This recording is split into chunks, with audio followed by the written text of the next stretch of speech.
Atenção, radialistas de todo o Brasil. É hora de noticiar os fatos que ajudam a construir um novo país. Direto dos estúdios da Empresa Brasil de Comunicação em Brasília, vem aí a Voz do Brasil.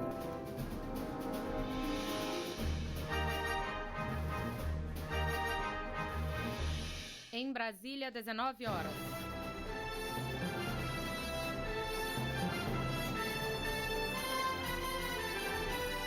Está no ar a Voz do Brasil.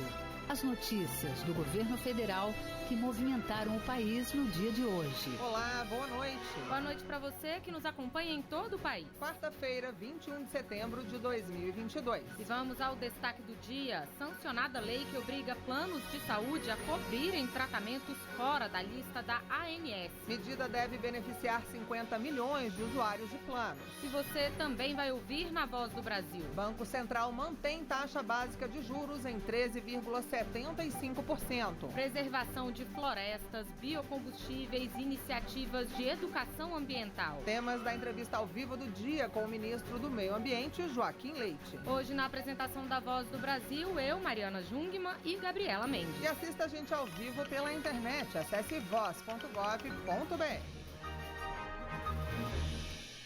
O Brasil é parte da solução e referência para o mundo em matéria de meio ambiente e desenvolvimento sustentável. A afirmação foi feita pelo presidente Jair Bolsonaro durante a abertura da Assembleia Geral das Nações Unidas ontem em Nova York. Mas quais as principais políticas públicas que vêm sendo promovidas no país para a conservação ambiental? Sobre o assunto, vamos conversar agora ao vivo com o ministro do Meio Ambiente, Joaquim Leite. Boa noite, ministro.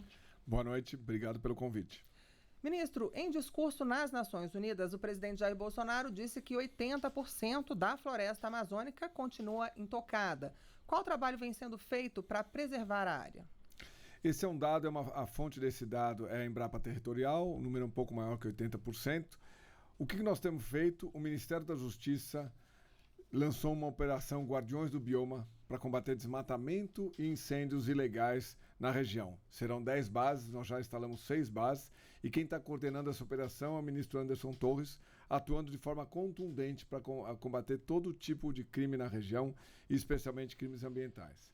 Além desse lado de combate ao crime, nós também temos um programa chamado Floresta Mais. É um programa de pagamento por serviços ambientais, onde você recebe por proteger floresta, especialmente naquilo que se fala muito do crédito de carbono. Crédito de carbono de floresta nativa. Isso já está atingindo mais de 10 milhões de hectares de floresta nativa preservada e remunerada pela atividade de protegê-la. Então eu protejo essa área e recebo por isso. Além de regularização fundiária, o governo regularizou mais de 400 mil títulos. Isso, 80% dele foram para as mulheres. Isso é bastante importante destacar. E a regularização fundiária traz mais segurança. Você sabe quem é o responsável por aquela área e assim pode proteger aquela área de uma forma mais clara, sabendo quem é o responsável se houver algum tipo de infração ou crime ambiental. Essas são as ações aí para proteger não só o bioma amazônico, mas todos os biomas do Brasil. Ministro, o senhor vem falando aí sobre o que seria o desenho de uma nova geopolítica industrial e ambiental. O senhor pode explicar melhor para a gente o que isso significa? O ministro Paulo Guedes tem falado muito de uma nova cadeia de suprimentos, de uma nova indústria que vai surgir com a crise que está acontecendo na Europa, a pandemia com um lockdown muito restrito na China, na Ásia. Isso faz com que abra uma oportunidade para o Brasil. O Brasil é um país próximo e é um país amigo. E além disso, o Brasil é um país de energias limpas competitivas. E é um país onde, se você vier investir aqui, você também vai fazer uma transformação social, especialmente no Nordeste. Então, essa nova geopolítica, a indústria procura um local onde a energia seja acessível. E esse local é o Brasil, porque ela é acessível e verde. Só para a gente ter uma ideia, o Brasil tem um custo de energia de 40 euros, mais ou menos, por megawatt, e na Europa está tabelado a 200, chegou a bater 1.000. Então, com esse movimento de encarecer energias na Europa, muita indústria vai ser transferida para o Brasil, olhando a oportunidade dessas energias limpas que o Brasil tem. Ministro, muito tem se falado também a respeito da geração de energia eólica offshore, que é aquela que é instalada, são as pás instaladas em alto mar que transformam vento em energia. Como é que está essa questão aqui no Brasil? A instalação de catavento no mar. Exato. Nós temos aí cataventos em terra. O Brasil bateu recorde de energia eólica em terra, terrestre, 21 gigawatts. Só para a gente ter uma ideia, Itaipu tem uma capacidade instalada de 14 gigawatts. Então o volume é bastante relevante. Solar também 14 gigawatts, uma Itaipu já instalada de solar e biomassa. Essas 3 fontes são as 3 principais fontes para a gente aproveitar elas para gerar essa energia limpa que todo mundo procura. Fora tudo isso, que chega a 100 gigawatts, essas 3 fontes, nós temos 50 Itaipus que podem ser instaladas no mar e transformada, toda essa energia excedente pode ser transformada em hidrogênio e amônia verde para exportação. O Brasil, além de produzir produtos industriais com a menor pegada de carbono do mundo, produtos verdes, a gente vai poder exportar essa energia verde via hidrogênio e amônia verde, principalmente nesse momento, para a Europa. Ministro, e aí, assim, a gente está falando aqui de produção de energia, né, limpa, e a gente tem que falar também de consumo de energia limpa. E aí eu passo a falar com o senhor, então, sobre renovação da frota, né, para uma frota mais sustentável automobilística, né? Na política automobilística, nós temos um fantástico exemplo, que é o etanol. O etanol brasileiro garantiu a qualidade do ar das grandes cidades aqui do Brasil. Por quê? Porque você tem aí um nível de poluição muito mais baixo que os outros combustíveis, principalmente os fósseis. Então nós temos uma política de um biocombustível bastante robusta no Brasil e podemos ir para uma rota de renovação de frota. O mundo olha hoje para células a hidrogênio, 100% elétrico, híbrido elétrico, todas essas novidades, tecnologias ainda são pouco acessíveis, elas têm o seu papel, serão incentivadas pelo governo, mas nós temos que pensar que o Brasil, um veículo, um caminhão e um trator com mais de 30 anos continua rodando. E continua rodando no Brasil. Um veículo com mais de 15 anos continua rodando. E o que nós temos que fazer em relação ao meio ambiente? Renovar essa frota. Se a gente reduzir a idade dessa frota, a gente faria muito bem ao meio ambiente em relação às emissões. Então, o governo federal está desenhando um programa de renovação de frota sustentável, porque a gente tirar esse veículo e transformar ele em sucata para uma economia circular, através de um incentivo econômico, isso com certeza teria um impacto nesse setor da economia que é o automobilístico e teria um impacto no meio ambiente de forma bastante positiva. Porque os países, eu dou um exemplo, os veículos com mais de 30 anos da Europa devem estar na África hoje. Os veículos dos Estados Unidos com mais de 10 anos, veículos leves, devem estar no México.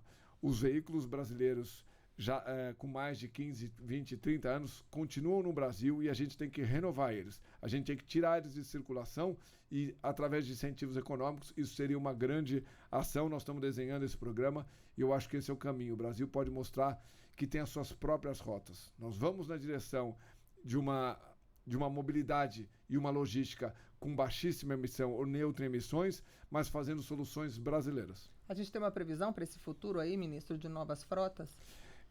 Hoje nós temos um renovar que deve ser, um decreto deve sair agora, nós já temos uma lei, já tem um decreto, isso deve sair nos próximos dias, mas essa renovação de frota sustentável é um olhar específico para a redução de poluição, de emissões, e aí a gente deve soltar uma portaria para buscar financiamento de clima.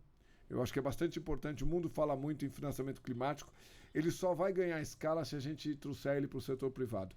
E nada melhor do que esse setor automobilístico para fazer uma transformação. E a primeira delas é você incentivar a reciclagem desse veículo. Você elimina ele de circulação e esse motorista autônomo, tanto de caminhão quanto de veículos leves, tem acesso a um veículo mais moderno e traz milhares de benefícios, não só o ambiental. Só antes da gente sair desse assunto aí das novas frotas, o senhor acredita que o futuro delas tem mais a ver com o consumo desses biocombustíveis, desses combustíveis verdes, ou com os chamados carros elétricos?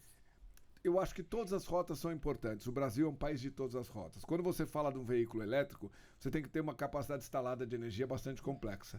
E nem toda a região, norte e nordeste, você tem uma tomada para carregar um veículo elétrico. Do outro lado, toda a região tem um posto de combustível com etanol.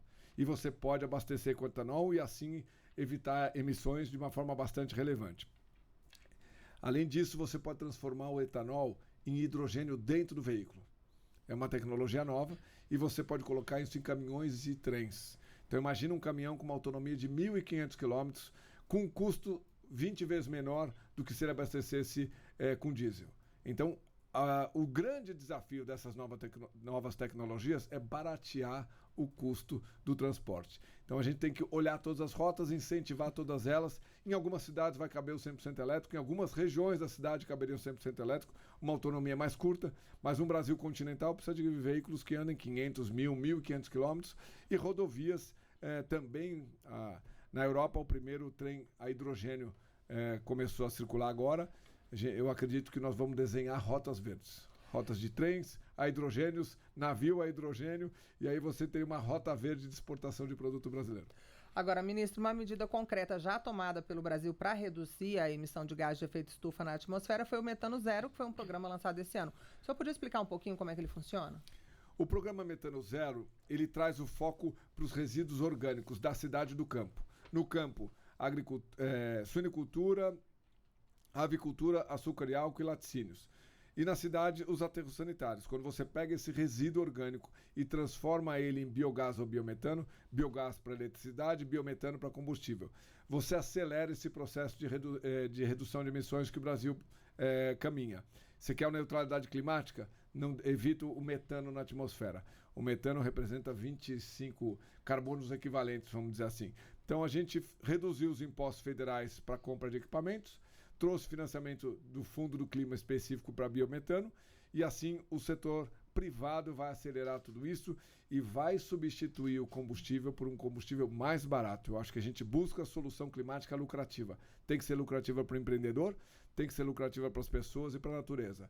Essa é a forma de criar uma nova economia verde. E o Metano Zero é um exemplo disso. Ministro, ainda falando da agenda internacional, como é que estão os preparativos do Brasil para a COP27, que é a conferência da ONU, né? A conferência do clima da ONU que vai acontecer no Egito? O Brasil vai ter o maior stand que ele já fez na história, serão 300 metros quadrados. 100 metros quadrados vai ser o gabinete do Ministério do Meio Ambiente, que eu vou utilizar para fazer as negociações como chefe da delegação brasileira. 200 metros quadrados, a Apex, a CNI, CNA e SEBRAE vão apresentar um Brasil real lá. O tema dessa conferência vai ser as energias verdes brasileiras, a indústria e o agro sustentável. Então a gente vai levar a oportunidade de você empreender aqui no Brasil, investir aqui no Brasil, especialmente por causa das energias verdes e esse volume de energia que o Brasil tem excedente. Então a gente está desenhando para ser uma conferência do clima de um Brasil real e um Brasil sustentável.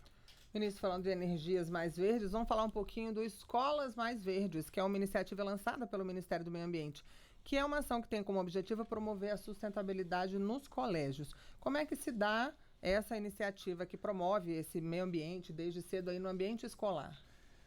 Nós temos um desafio, como trazer educação ambiental. Nós temos um desafio também, como separar resíduos, como se separa lixo. O primeiro ponto para o início de uma economia circular, da reciclagem, é a separação do lixo orgânico para o lixo sólido, né? O que nós, em Venâncio Aires, no Rio Grande do Sul, nós instalamos um biodigestor. Isso trouxe uma curiosidade dos alunos e eles começaram a aprender aquilo que ele aprende na sala de aula no biodigestor. Então ele aprende matemática, física, química, biologia, economia, porque a cozinha parou de comprar gás, porque usou o biogás que é gerado por esse biodigestor. Então a ideia é agora expandir isso. Nós fizemos o primeiro edital. Mas antes, ministro, desculpa te interromper, só explica pra gente o que é o biodigestor. O biodigestor, você joga os resíduos orgânicos nele, ele transforma esse resíduo orgânico em biofertilizante e biogás. Então você faz a biodigestão desse resíduo, você decompõe esse resíduo e traz dois benefícios, fertilizante, um biofertilizante e o biogás que substitui o gás de cozinha, por exemplo, na cantina. Foi isso que aconteceu em Venâncio Aires e a gente abriu um edital para mais 200 escolas. Nós temos aí um investimento da ordem de 100 milhões, pegando financiamentos climáticos para direcionar essa atividade. Trazer educação ambiental para dentro das escolas. A gente fez isso junto com o ministro Vitor e o ministro Ronaldo, o Vitor da Educação e o Ronaldo da Cidadania, porque a gente tem que trazer de uma forma racional a educação ambiental. Como ela começa? Separa o lixo. Começa a separar o lixo orgânico e começa a se criar uma cadeia de reciclagem. E também olha que aquilo você pode ter um benefício. Acho que o importante de meio ambiente é como você percebe um benefício daquilo que você fez, evitando a necessidade de gás na cantina e você levando esses biofertilizantes para as hortas. Então, você mostra que dá para fazer meio ambiente de forma racional e educação ambiental também. Agora, ministro, a gente tem um último minutinho. Queria que o senhor falasse, então, sobre como as escolas podem fazer, tanto públicas quanto particulares, para receber esse selo que Escolas Mais Verdes virou um selo, né? Então, o Escolas Mais Verdes é um selo. A gente pretende colocar esse selo nas escolas que fizerem atividades sustentáveis. Ela começa com biodigestor, a separação de lixo orgânico do sólido. Depois ela vai para reciclagem, uso da água, logística reversa e energias renováveis. A gente deve desenhar um modelo que você recebe um selo. Em Nova York, ontem, por acaso, eu tive uma reunião com Emirados Árabes, a ministra de Meio Ambiente, e ela tem um prêmio de escola sustentável. E ela pediu para o Brasil para a gente fazer uma parceria, escolher entre essas escolas que receberão Escolas Mais Verdes e direcionar elas para receber, se possível, esse prêmio de escola sustentável no Emirados Árabes. Eu acho que é interessante e assim a gente traz essa consciência ambiental de forma racional para dentro das escolas. Como que elas podem receber? Fazendo atividades sustentáveis. A primeira delas agora, com esse edital, essas 200 escolas poderão pôr biogestores e começar a trazer, instigar as crianças a entender um pouquinho o que é meio ambiente de uma forma bastante racional. Tá joia, nós conversamos ao vivo com o ministro do Meio Ambiente, Joaquim Leite. Ministro, muito obrigada pela participação aqui na Voz do Brasil. Obrigado.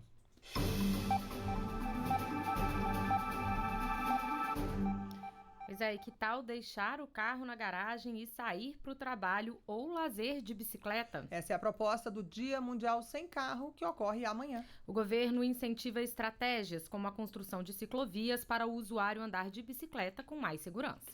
Há mais de 20 anos, o servidor público Uirá Lourenço